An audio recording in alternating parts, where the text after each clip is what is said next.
1 2 3 1 2 3. За сайн бацхан уу залуучдаа шинэ өглөөний шинэ 7 хоногийн шинэ гайхалтай өдрийн мэндийг та бүхэнд хүргэе. Өглөөний ч юм уу, өдрийн ч юм уу, оройны ч юм уу аль сайхан мэндийг та бүхэнд бүх энергиараа гайхалтай зүйлээр та бүхэнд бэлтжилж байна. Тэгээ та бүхэн гайхчихж магадгүй л дээ энэ подкастаараа нэг өөр холооны темпер өөр нэг хүн дуграадах шиг байна гэд. Тэгээ тийм OkoD-ийн зүгээс та бүхэнд бэлтжилж байна. Мөн кий байна миний бие. Тэгээд та бүхэн Инстаграмаар хэрвээ харсан бол team OkoD гэдэг Инстаграмын хаяг явж байгаа. Тэгээд team OkoD-ийн зүгээс та бүхэнд одоо энэ подкастыг эхлүүлж ярьж байна. Тэгээ мөн кий миний бие байна. За тэгээд бид нар яагаад ингэж эхлүүлж байгаа вэ гэхээр би та бүхэнд нэг мэдээлэл хүргэх гэсэн. Тэр нь юу вэ гэхээр бид нар Инстаграмынхаа өөрсдийнхөө хуудсанд буюу team OkoD дээр Инстаграмын уралдаан зарласан байгаа. Энэ уралдаан юу байсан бэ гэхээр 3 оролцогчийг бид нар OkoD-д танилцуулж менторын зөвлөгөө авах, ирэхээр шагнах тэмцээн өрнүүлсэн. Тэгээ нийтдээ за одоо яг харж үзэх юм бол 500 гаруй хүмүүс орсон байгаа. Тийм 500 гаруй хүмүүс оролцож маш олон хүмүүс идэвхтэй оролцсон байгаа. Тэгээд яг одоо би та бүхэнд OkoD-д танилцаж менторын зөвлөгөө авах, хувийн бизнес, өөрсдийн хувийн амьдрал дээр зөвлөгөө авах тэр хүмүүсийг та бүхэн танилцуулъя. Инстаграм хэрэглэгчийн нэрийг би та бүхэнд хэлнэ. Эхний одоо манай гайхалтай одоо ялагч хүн маань бол доогор зураас амар хаагэр доогор зураас залуу маань байна.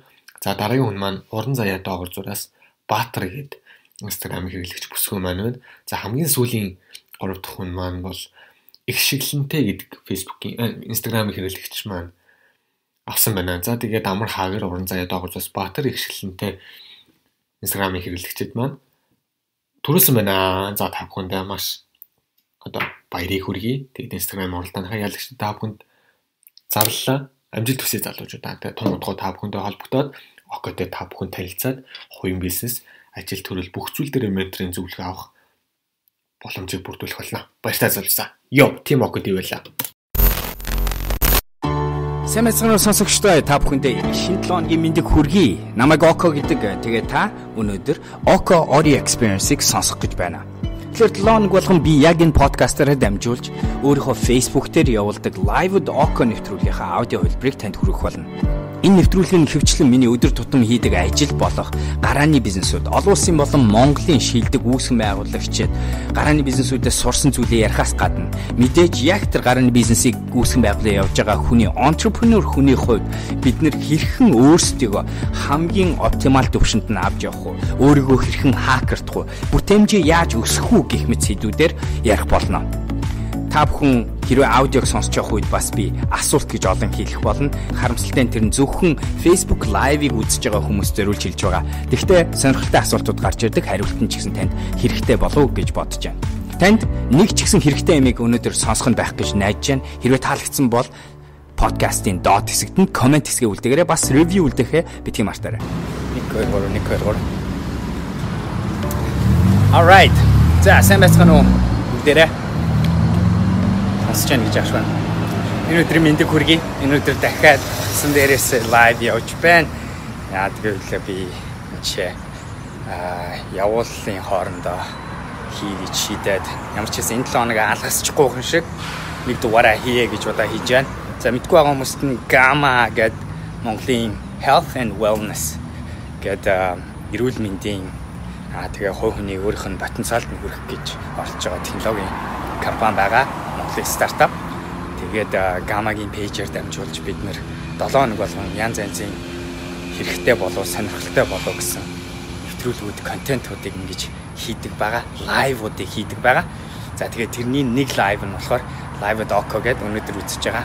Наадтай нэг 45 минут ихэвчлэн гарааны бизнес, хувь хүний хөгжил, өөрийгөө яаж хаагдахгүй, сэтгэл зүйгээ яаж хаагдах уу, биеийн физиологиа яаж хаагдах уу, бүтээмжээ яаж өнөөдөр бид нэр учрыг нь олж өшөөх, сунгах уу, тэслэх үү, яаж өөрийнхөө зорилгыг тодорхойлох уу гэх мэт иймэрхүү зүйлийг ярьдаг нэг юм нэвтрүүлэг байгаамаа. Тэгээд 7 хоног болгон би ихэвчлэн мэдээ ярина. Эхлээд болохоор өөртөө холбоотой болон гарааны бизнесүүдтэй холбоотой яг тэр үчи ярьсан сэдвүүдтэй холбоотой сонирхолтой юмнуудаа ярина. Хоёрт нь би сонгосон сэдвийнхаа тухай ярина. За тэгээд гурав дахь хэсэг нь болохоор хүмүүсийн асуулт хариултын хэсэг байгаа. Тэгэхээр та хэдэд сонирхолтой асуултууд тэр үчи ярьж байгаа гарааны бизнесийн тухай олон асуултууд байх ч юм уу. Тиймэрхүү байвал энэ ч комент хэсэгт нь бичээд байгаарай. Тэгээд хэдлийн хоорондоо ярилцсан явчихна. OkoD чимбэ энэ гэж сонирхож байгаа бол бүгдээрээ урт лайвуудыг үзэж болно. Эсвэл Твиттерээр дагаж болно. Инстаграмаар энэ төр дагах юм бол миний урд нь хийж идэг ажлуудыг юу идэх, яадаг, ямар хүн бэ гэдгийг харах боломжтой. Өнөөдөр та бүхэнтэй Сингапураас холбогдож байна.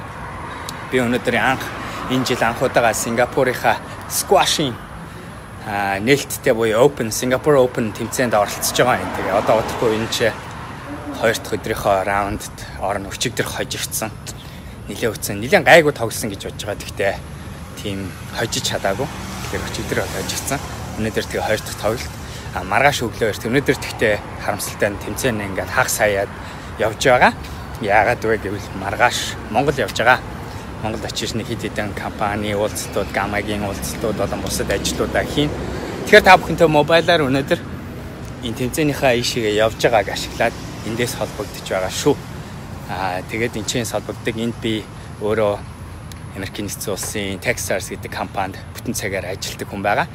Тэгээд тэр ажлынхаа хүрээнд ерөнхийдөө гарааны бизнесүүдэд л тусалдаг гэсэн үг. Тэгээд би хоёронд өөрөө Тайван улсад бид нар Тайваны засгийн газартай хамтраад Taiwan Tech Arena гэдэг газар Startup Week гэдэг програм хийж байгаа. Тэгэхээр тэрийг хийх гэж Тайван явна. Тэгээд Тайванд 7 онцоод тэгээд Хонконгд 3 өдрийн гамагийн уулзалт үргэлжлүүлээд явагдана. Манай Буйна багш инх болон бусад гамагийн гишүүд бид нар Хонконг Титоногийн уулзалттай. Тэгээ гама үргэлжлээ цаашаа Сингапурт ийшээ буцаж ирээд энд хэдэн уулзалтуудтай. Тэгээ араасаа гисэрээд ирэх хугацааны уулзалтууд болон ажлууд нэг иймэрхүү цагийн байртай байгаамаа. За тэгэхээр миний мэдээнүүд ийм байна. За өөр нэг Twitter дээр тавьсан Ask Amazing comic та бүхэн мэдж байгаа бол бид нэр сонирхолтой хэд хэдэн өөрчлөлтүүдийг дотор нь хийсээр байгаа. Тэгэхээр өөртөө орж үзэж танилцаараа хэрвээ орд нь орж үзэж харж байгаагүй бол Ask Ama энэ асуултын тоо ирсээр байгаа. Бид нэр 48 цагт хариулах гэдэг заримдаа жоохон хүндрэлтэй байгаа. Яадаг бол маш их асуултууд энэ төр орж ирж байгаа энэ төр үзгээрөө тийм байгаа. Тэгэхдээ хичээсээр байх бол тэгэхээр асуултуудаа явуулаад л байгаарай. Энэ нэмаа шинэ бараа гараад одоо зах зээл дээр гараад сар хагас болж байна. Тэгээ энэ хугацаанд олон сонирхолтой юм хийж байна. Олноор өөрчлөлтүүд оруулж байгаа. Тэгэхээр юм байгаа. Тэгээ Ask Ama маань утгагүй англи хэл дээр утгагүй гаргана. Бид нар тэгээд Сингапур, Малайзийн зах зээлдээ нэвтрүүлж байгаа шүү. За тэгэхээр мэдээллийн хувьд юм байна. Эднэртэй холбоотой асуултууд байвал энэ комент хэсэгт нь бичээд байгаарай. Тэгээ би хариулаад бай. За өөр мэдээ гэх юм бол би Twitter дээр өчигдөр тавьсан нэг мэдээ байгаа. Microsoft гэдэг компани дэлхийн хамгийн өндөр үнэлгээтэй компани болсон байгаа. Хувьцаат компани зах зээлийн үнэлгээгээрээ тэгээд энэ нэг нийтлэлийг нь би Twitter дээр тавьсан байгаа. Хэрвээ тиймэрхүү сонирхдаг бол орж уншаарай. Тэгээд тэрэн дээр нэг яригдсан зүйл нь яагаад өнөөдөр Apple биш, Amazon биш, Microsoft гэдэг компани тэргүүлсэн юм бэ энэ гэдэг дээр их сонирхолтой гоё диагноз хийгээд Satya гэдэг тэр CEO хүн босод CEO-наас юугаар ялгаатай юм. Яагаад өндөр ийм өндөр том үнэлгээнд хүрч чадсан бэ гэдэг талаар их сонирхолтой дүгнэлт энэ төр бас тэр артикл дээр гарсан байгаа шүү. Тэр артиклыг уншаарай. За тэгээд өөр гэх юм бол өөрч би нэг Twitter дээр тавьсан том мэдээ. Тэгээд иймэрхүү стартаптай холбоотой мэдээллүүдийг би уншингуудаа Twitter дээр дандаа тавьдаг байгаа. Тэгэхээр хэрвээ та сонирхож байгаа бол Twitter дээр, Instagram дээр адилхан OkoD гэдээ хайх юм бол олж болно шүү. За өнөөдрийн сэдв. Янз бүрийн саяны юмтай холбоотой асуултууд байвал бичээрэй. Өнөөдрийн сэдв яриа гэж бодож байгаа дараачийн артикл би нөгөө өнгөрсөн лайв дээр ярьсан буюу амарч чадахгүй бол ажиллаж чадахгүй байгаагийн жишээ гэсэн тэр нийтлэлийг Medium дээр тавьсан байгаа. Тэр олж хараагүй хүмүүс нь орж уншиж болно шүү. Тэгээ миний дараачийн бичих байгаа нийтлэл нь болохоор нэг юм нэрээ би эх 7 хоногт Unread-ийн үйл ажиллагаан дээр очино. Тэгээд үйл ажиллагаан дээр би сэтгэл зүйн эрүүл мэндийн сэдвээр панел дээр оролцож байгаа. Тэгээд ерөнхийдөө яг энэ сэдвээр сүүлийн үед өшөө их ярих хэрэгтэй. Гамагийн үеийн чухал сэдв сэтгэл зүйн эрүүл мэнд гэдэг өнөөдөр энэ одоо дэлхийн эрүүл мэндийн байгууллагын мэдээлснээр бол нийт хүн болгоны одоо нийт хүн амын бараг 25% гэхэд доор хаяж сэтгэл зүйн ямар нэгэн эрүүл мэндийн асуудал тогтворгүй, тэнцвэргүй, тэгээд депрессэнд орох мэтийн иймэрхүү бодит эрсдэл болцсон байгаа цаг байгаа. Хэмшээс энэ айгүй чухал гэж байгаа. Тэгээ гамагийн хувьд энэ чухал. Тэгээ ялангуяа энэ entrepreneurship инноваци ертөнцид энэ айгүй чухал асуудал гэдэг утгаараа энэ талаар илүү их яри, энэ талаар илүү их контент гаргая, энэ талаар илүү их нийтлэл энэ төр гаргая гэсэн бодолтой байгаа. Тэгээд тэр утгаараа өнгөрсөн 7 хоногт амрах тухай ярьсан бол энэ 7 хоногт болохоор би юуны тухай ярих вэ гэхээр social цэвэрлэгээ гэдээ би ингэж нэрлээд байгаа. Ерөнхийдөө болохоор social cleansing байж болно тийм ээ.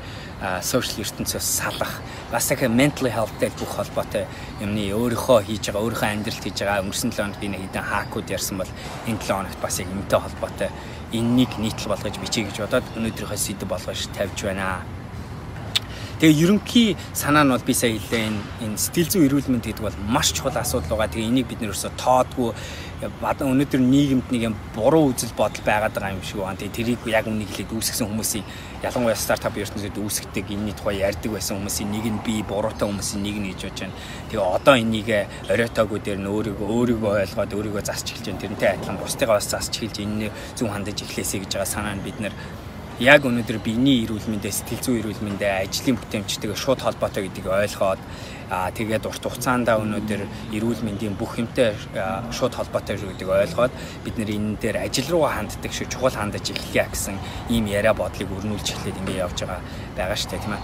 Тэгээд үүнийхээ дагуу бид нарын өнөөдрийн нийгэмд нэг гарч байгаа нэг асуудал дээр нь сүүлийн баг сэтгэл зүй өөрийн хувь хүнийхээ сайжруулалт гэдэг талаар ярьдаг бүх лидерүүдийг сонсох юм бол эднэрийн нэг ярьдаг зүйл нь өнөөдөр яаж бид нэр илүү тогтвортой, илүү сонор соргог тэгээд энэ их мэдээлэл холбоос тасралтгүй холбоостой энэ нийгэмд яаж өнөөдөр өөрийгөө аварж авч явах вэ?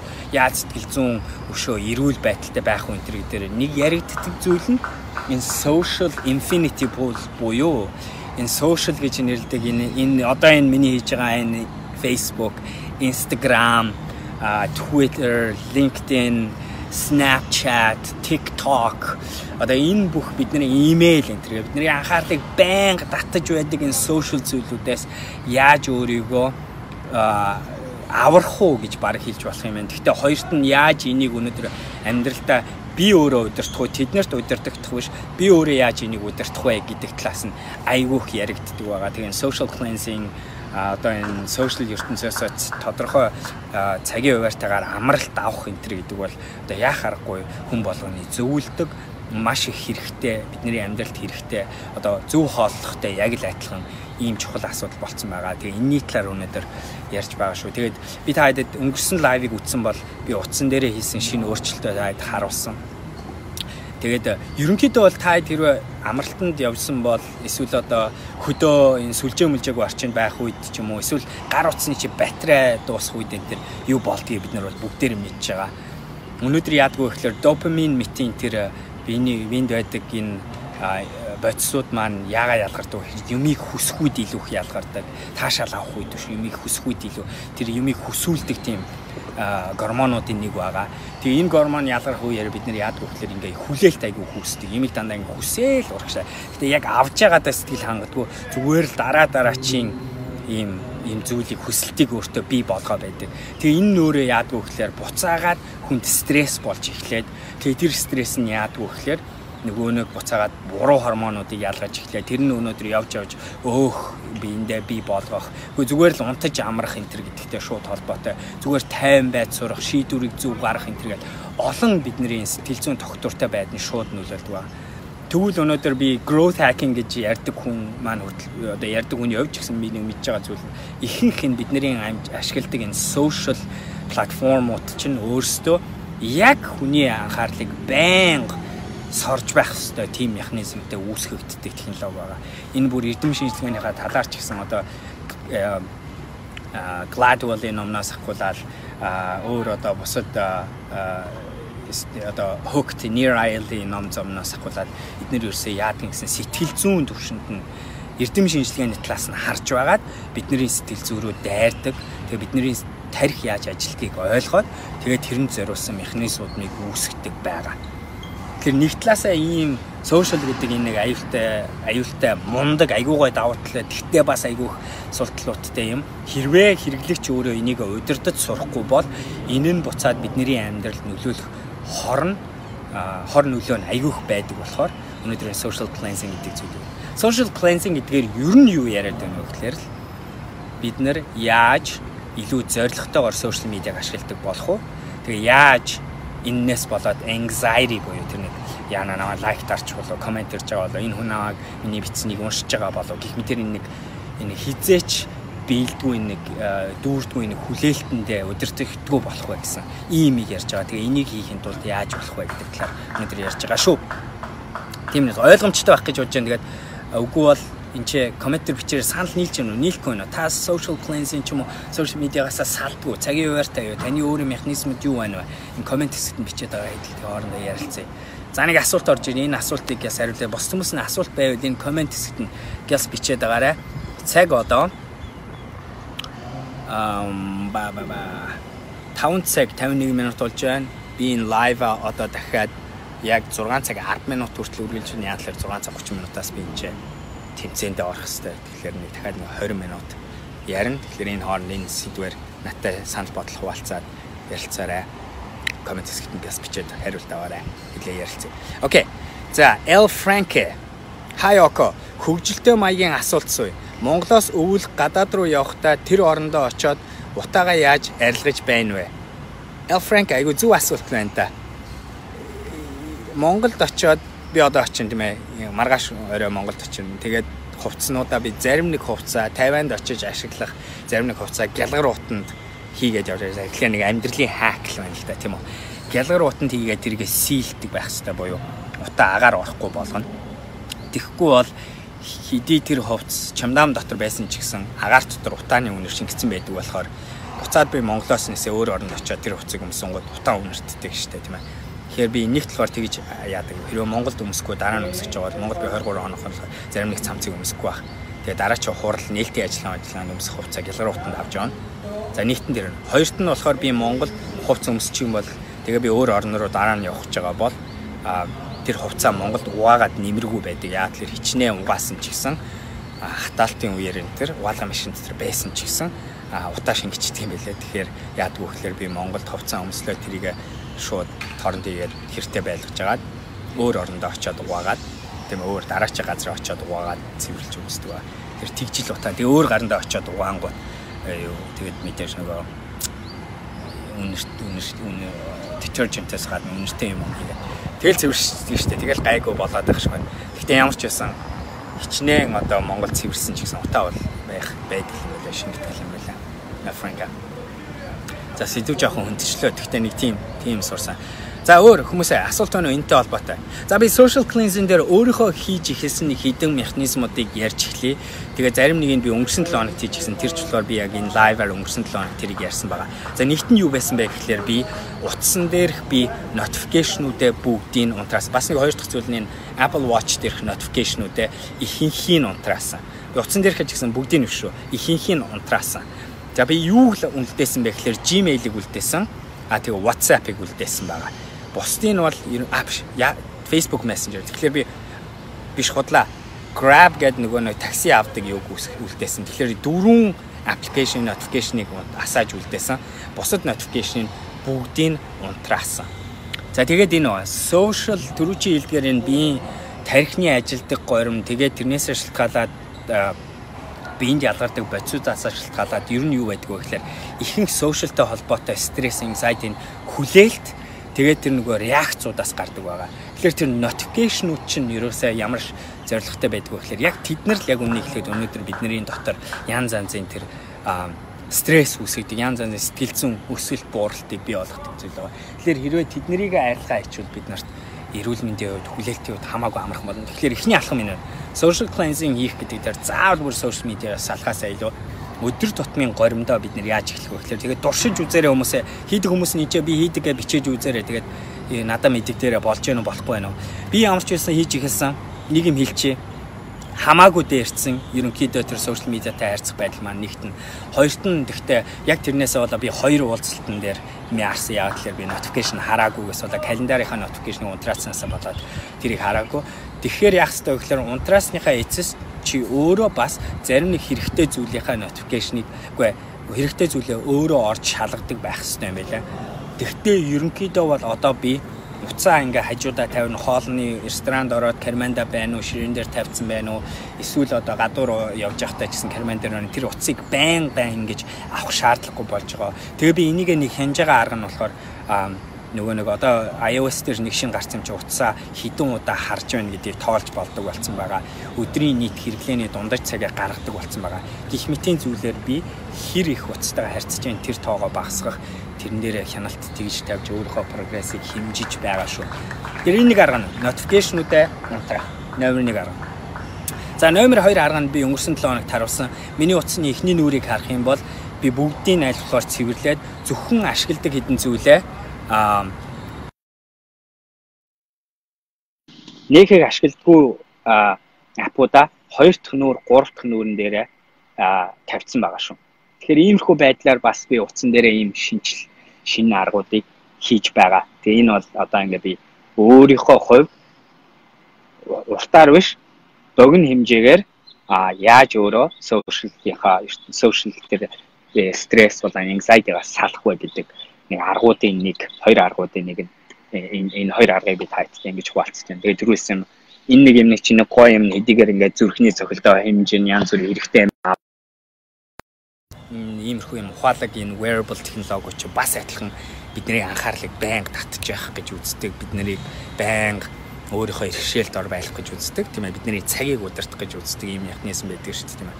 Тэгэхээр тэр утгаараа энэ хэдэн хүмүүс миний лайв дээр ингэ оролцъё гэдэг би энэний нэгэн дээр нь даарлаа энэ ихний үнийг боллор илүү өшөө сонирхолтой болгож болж байгаа асуулт хариултын хэсэг болгоод Фэйсбүүкийн энэ мобайл хэсэг ингэх гоё ирэх боломж олгодог юм шиг байна. Эдэлж байна харъя. Орж ирж байна уу? Болор богино. Орсноо гарчлаа. За байдгүй. Request явуулаад байгаа штэ энэ дээр live орё гэсэн. За манай Twin Socks-ийн Батбаяр байна. Орж ирэх нүгөө харъя. Тэгвэл Батбаяртай бас ярилцаа social cleansing-ийн талаар хэллээ. Янз. За асуултууд байвал оруулж ирээд байгаарэ бүгдээрээ. Дараагийн хүн. Үнэндээ хэцүү байна. Яаж зохицуулж сурах вэ? Зорилгоо бодхолоор арай холдоотч байх шиг. Болорбоо яг social media-гийн талаар ярьж байна уу, тийм ээ? Тэгж байгаа бол яг ерөөсөө линк хэрэгтэй гэж бодож байна. Бид нэр ихэнх аппликейшнуудаа хараад нэгт болохоор бас нэг 3 дахь алгыг яриа энийг би дээр үзчихсэн арга нь тэр. Хай. Манай зэрэгцээд байж. Хай. Манай зэрэгцээд байж. За зэрэгцээд байж байгаарай. За зэрэгцээд байж байгаарай. Би яс яриаш заа. Хоёр яриаш заа. Хоёр. Мьют тарчихтай өрхтэй. Мьют тарчихтай өрхтэй. За.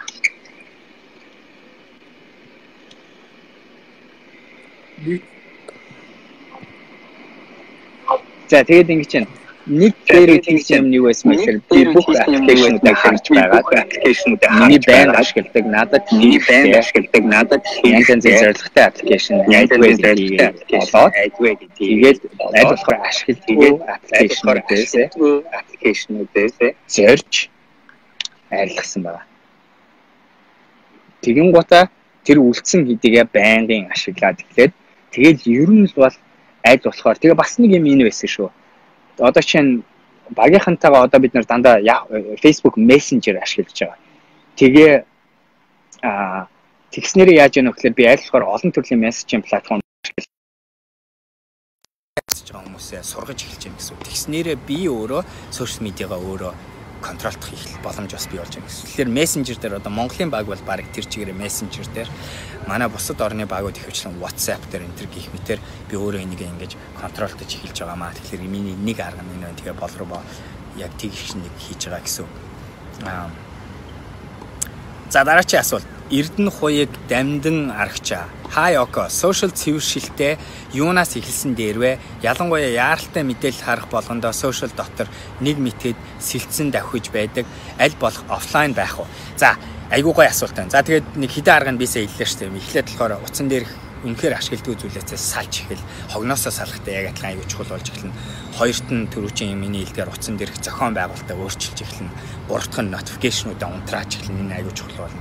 За дөрөвт нь болохоор эрдэнэ үеийн амьдын рагч яг чиний хэлж байгаа нэг юм нь болохоор сошиал руу орохоор нэг мэтгэд контролоо алдаад юм хараа явчих бол угаасаа яг сошиал гэдэг тэр системүүдийг үүсгэсэн гормын тим гэдэг hacking, growth hacking гэдэг системийг чинь нууцсан тэр UX, UI гэж ярьж байгаа юм чинь гол ич хитэн тэр байгаа гэдэг утгаараа энийг контролдох айгүй хэцүү.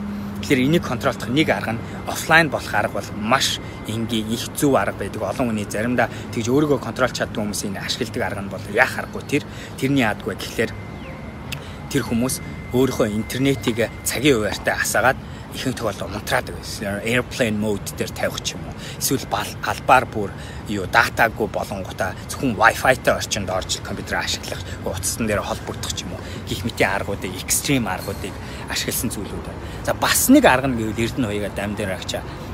Янз бүрийн гоё өөрийнхөө утсан. Одоо iOS чинь дотроо зарим нэг аппликейшныхаа цагийг хязгаарлаж болдог болсон байгаа шүү дээ. Тэгэхээр тэрнийхэн дагуу хязгаар цагийг сунгачиж болдог болохоор тэр бас заримдаа дайн болохгүй, сайн болохгүй. Гэхдээ ямар ч үсэн хэлэх гээд байгаа нь цагийн хуваар гаргаж эхлээд зорилготой тэр цагийн хуваараар орж ашиглана. Тэрнээс гадна ашиглахгүй. Одоо миний нэг одоо тэр нөгөө сүүлд тайдад харуулсан ном дээр гардаг нэг жишээ нь имэйл дээр албаар Твиттерээ шалгахдаа зөвхөн 3 минут хугацаанд өөртөө олгодог энэ төр хүний жишээ байдаг. Тэгснээрээ яадаг вэ гэхээр яг тэр 3 минутанд хийх гэсэн юмаа зорилготой яс хийгээд илүү төдөө юм уншихгүй харуул тэр цагийнхаа хугацаанд гүйлгэж хараад тэгэл дуустдаг иймэрхүү арга барилууд байна. Тэгэхээр энэ цагийн хуваар гарах нь айгүй зөв арга байна гэж хэлэх гээд байна.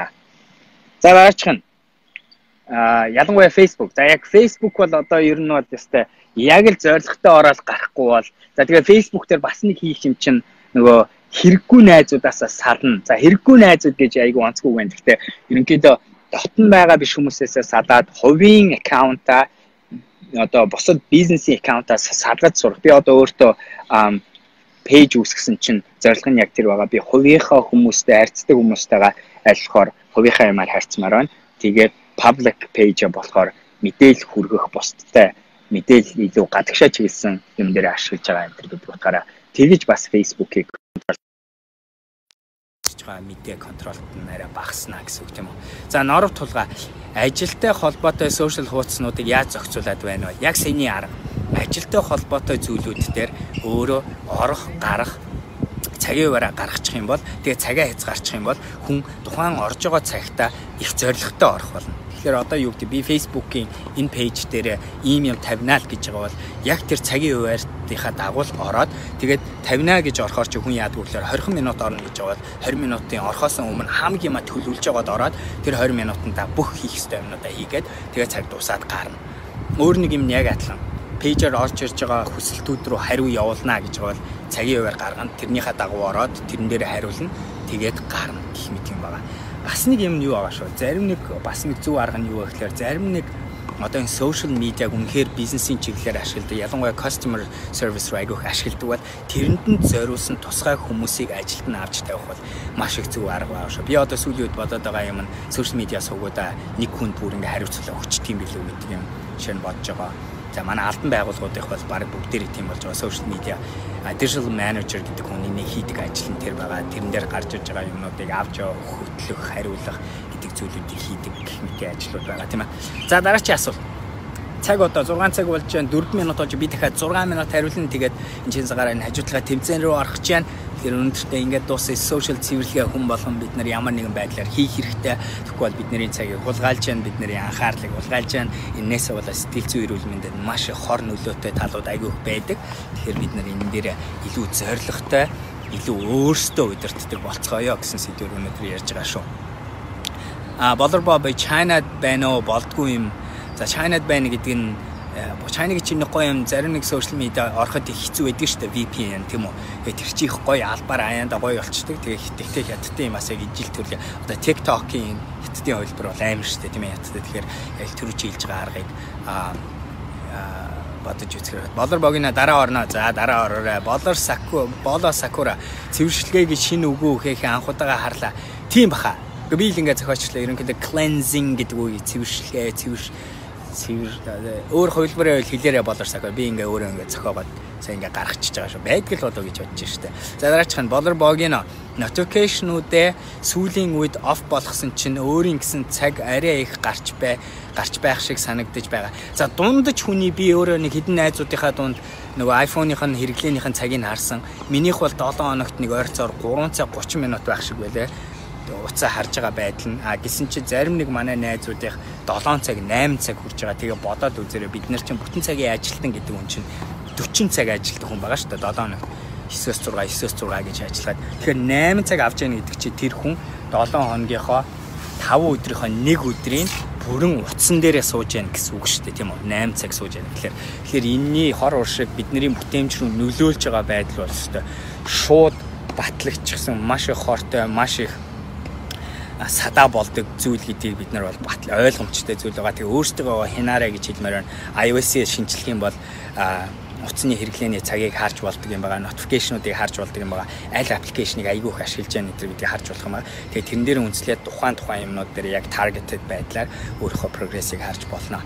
Okay guys, өнөөдрийнхөө лайвыг ингээд дуусгах би мобайлаар хийж яа тэгэхээр энэ ч тэмцээнтэй байгуулахаар Сингапуроос холбогдож байна. Маргааш Монголд очино. Тэгээд Монголд тончоод дараа 7 хоног та бүхэнтэй Тайваньд хийж байгаа Сошиал програмаас холбогдох болно. Цаг байгаа болно гэж бодож байна. Тэгээд болохоор лайвуудаа таслахгүй 7 хоног хийсээр байх болно. Тэгээд өөр асуултууд байвал ask@gama.com гэж ороорой. Би тийч бас өөрөө хариулдаг байгаа. Зарим нэг асуултууд ялангуяа миний хариуцдаг сэдвүүд буюу хүний хөгжил, хакинг, бүтээмж, гарааны бизнесүүдтэй холбоотой асуултууд дээр би өөрөө оролцож хариулдаг байгаа. Тэгэхээр нэмэлт асуултуудаа тийшээ орж асуугаад байгаарай. За тэгээд хэлээ энэ 7 хоногт 30 хэдэн минут ч гэсэн цуг өнгөрөөж ярьсанд баярлалаа. Тэгээд дараа 7 хоногт бүгдээрээ уулзцаа. Энэ 7 хоногийн ирч хүчтэй амжилттай дуусгаарай. Балиар өдрөг байцгаагаарай. Тэгээд дараа 7 хоногт лайвд OkoD 73-аар уулзцаа. Баяртай. За тэгээд энэ өдрөө амжилттай өнгөрүүлээрэй. Нэг ч гэсэн хэрэгтэй ямиг сонсуулсан байх гэж найдаж байна. Хөдөлмөрлж явах үед хүрх газар мөрөөдлөөр л хязгаарлагддаг гэж би дандаа ярьдаг. Тэгэхээр ирч хүчтэй урагшаа өөрийнхөө амьдралыг бүтээцгээе. Баяртай.